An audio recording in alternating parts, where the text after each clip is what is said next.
Good afternoon, everyone. Thank you for joining us today and over the past few days. This afternoon, Rear Admiral John Mauger will be providing an update on the most recent findings from ROV operations in search of the Titan submersible. He will provide a brief statement and provide the opportunity for questions after. Please limit your questions to one per outlet. Following the briefing, the Joint Information Center staff and I will be here to help you with any of your further needs. May I now please introduce Rear Admiral John Mauger.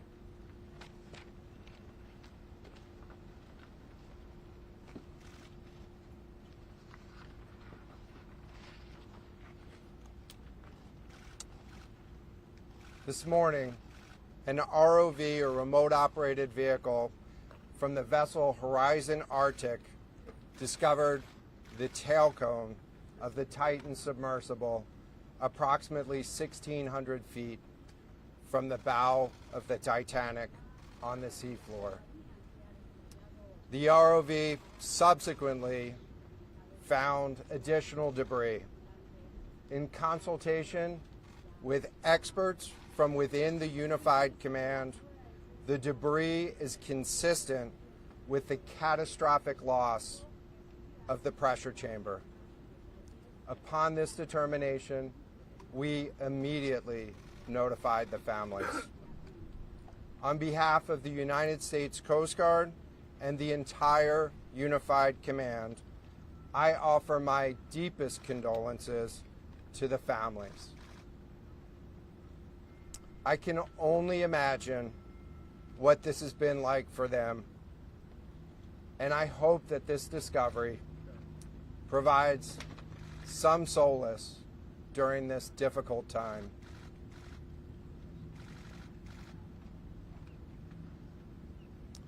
Additionally, we've been in close contact with the British and French consuls general to ensure that they are fully apprised and that their concerns are being addressed. The outpouring of support in this highly complex search operation has been robust and immensely appreciated. We are grateful for the rapid mobilization of experts on the undersea search and rescue, and we thank all of the agencies and personnel for their role in the response.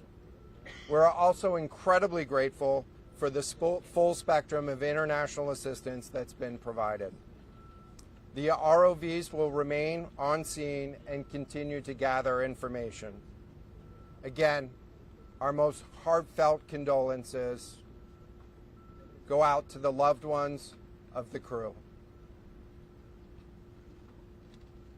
We'll now take questions. John, what other debris have you found? John, what other debris have you found? Can you talk about the delay in reporting the vessel missing and what impact that had on the recovery? This was a incredibly complex case, and we're still working to develop the details for the timeline involved with this casualty and the response.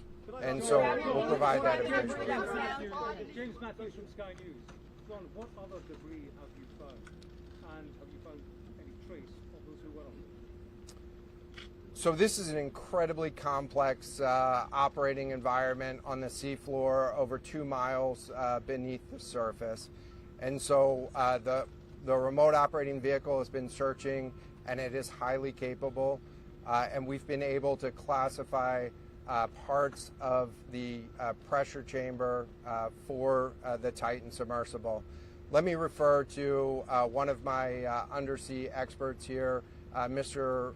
Paul Hankin, to talk about the nature of some of the debris.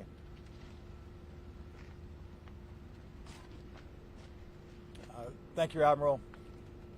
So essentially we found 5 different major pieces of debris that told us that it was the remains of the Titan. The initial thing we found was the nose cone, which was outside of the pressure hull.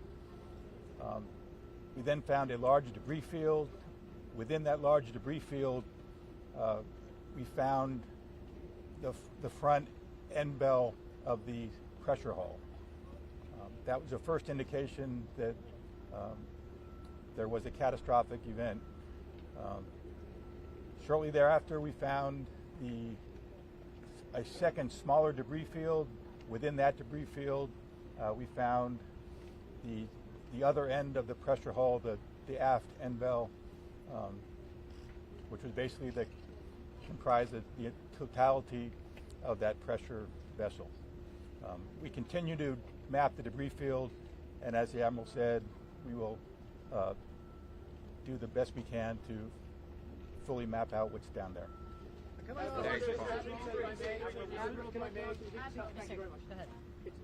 a very difficult question to ask, but it will be an important one for the families, of course. What are the prospects of recovering the bodies of the missing crew?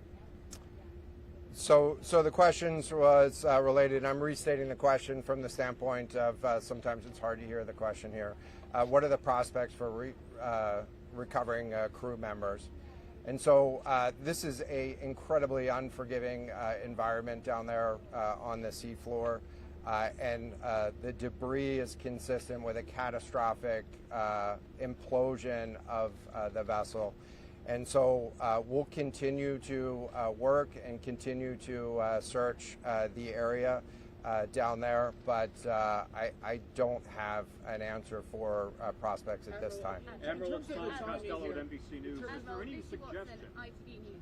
Sorry, any suggestion at all that the sub itself collided with the wreckage of Titanic, or that instead it might have imploded above the wreckage and then rained down nearby?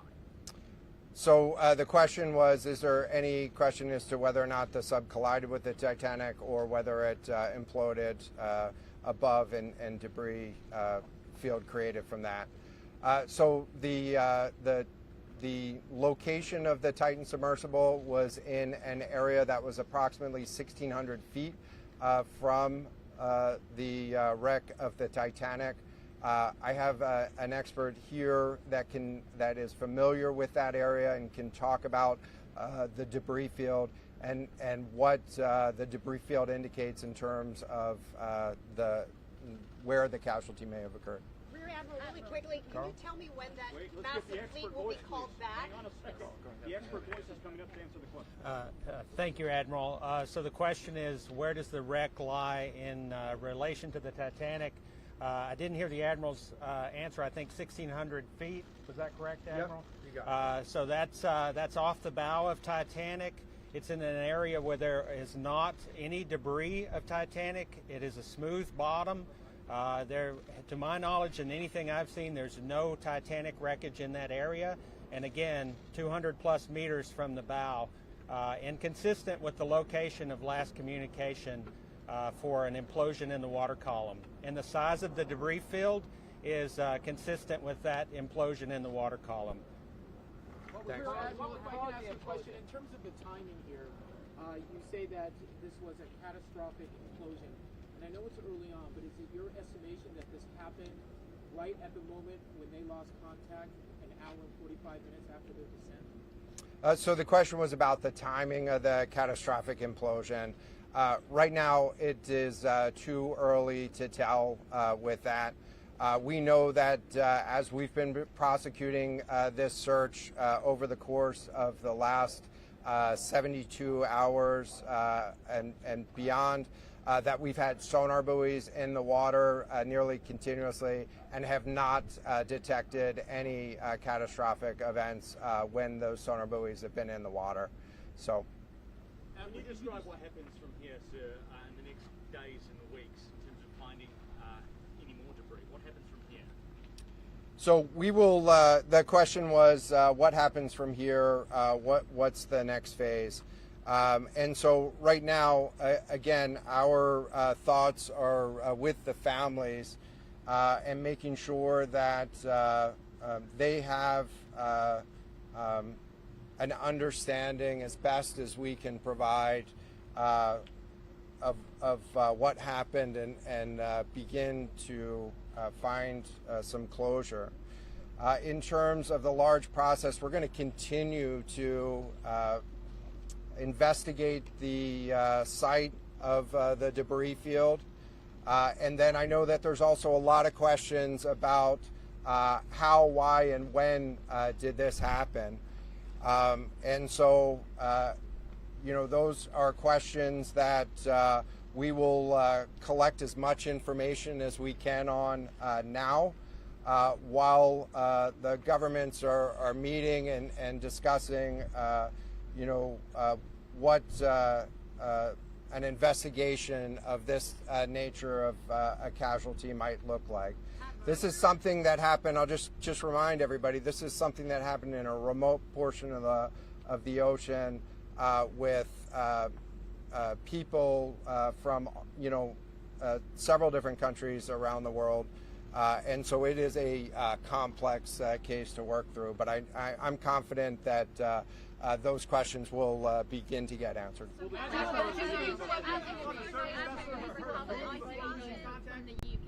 there any suggestion that time factors, speed, anything could have prevented this or saved the 5 people on board, or is this quite simply a catastrophic accident? The question was there any suggestion that time factors may have played a role or a consideration in the casualty here? And so the debris field is consistent with a catastrophic implosion of the vessel. Again, while we were prosecuting the search, we had listening devices in the water throughout and did not hear any signs of catastrophic failure from those. And so we're going to continue to investigate, or we're going to continue to document the information there and understand, based on all the information we have, the timeline.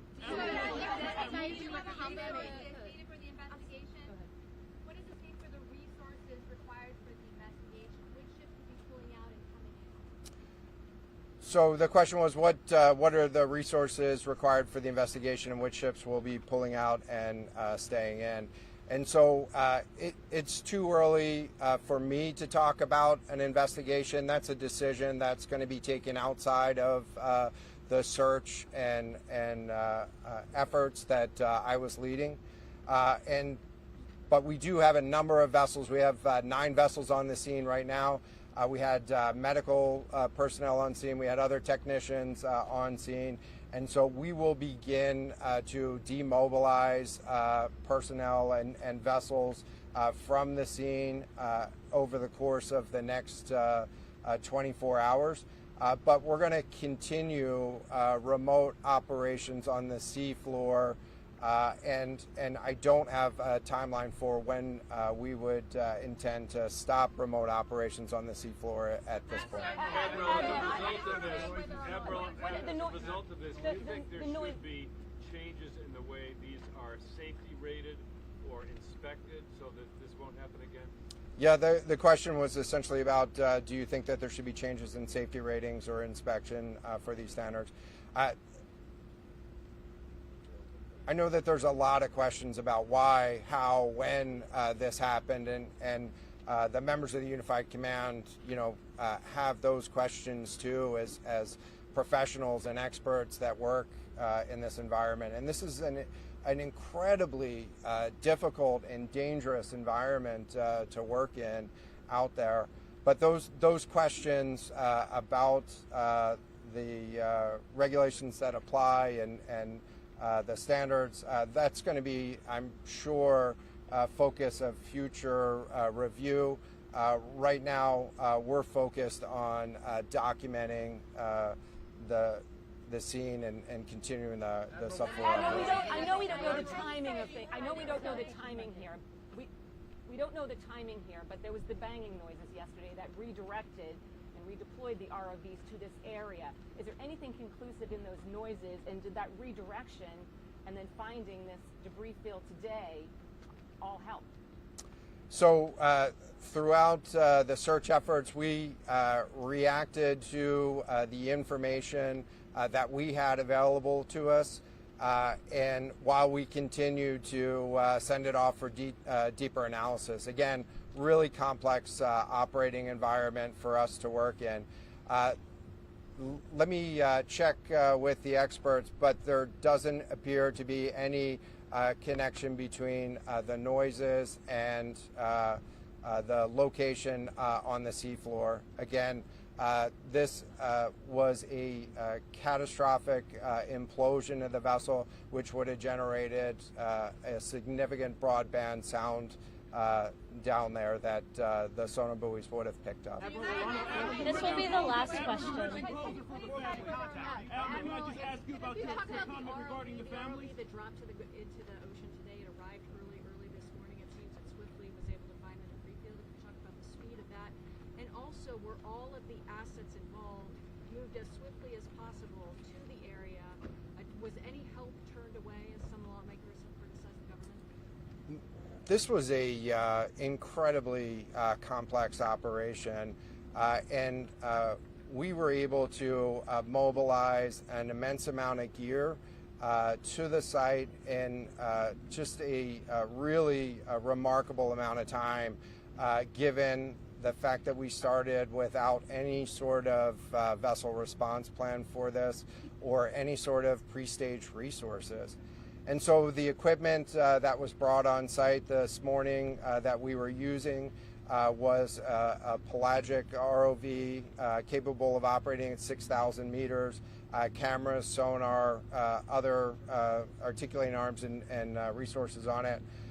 And it, we had to transport it here through C-17 aircraft. This is 2 aircraft that it took to get this up here.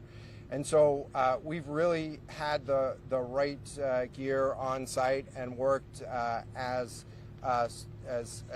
swiftly as possible to bring all of the capabilities that we had to bear to this search and rescue effort. And it was just a huge international and interagency effort to make this happen. So I'm really grateful for all of the responders that came out to support this and really search for the vessel. It is a difficult day for all of us, and it's especially difficult for the families, and our thoughts are with the families today. But this was an immense support, and we had the right gear on the bottom to find it. So thank you.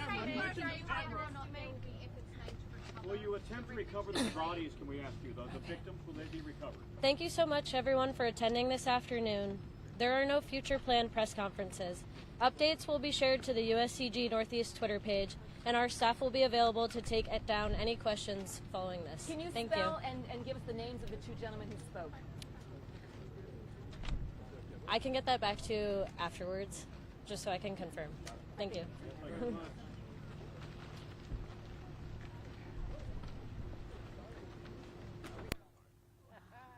Getting up or writing it? Yeah, boy, how that done. And I'm not an expert on the way he described all those pieces of the thing. I don't even understand.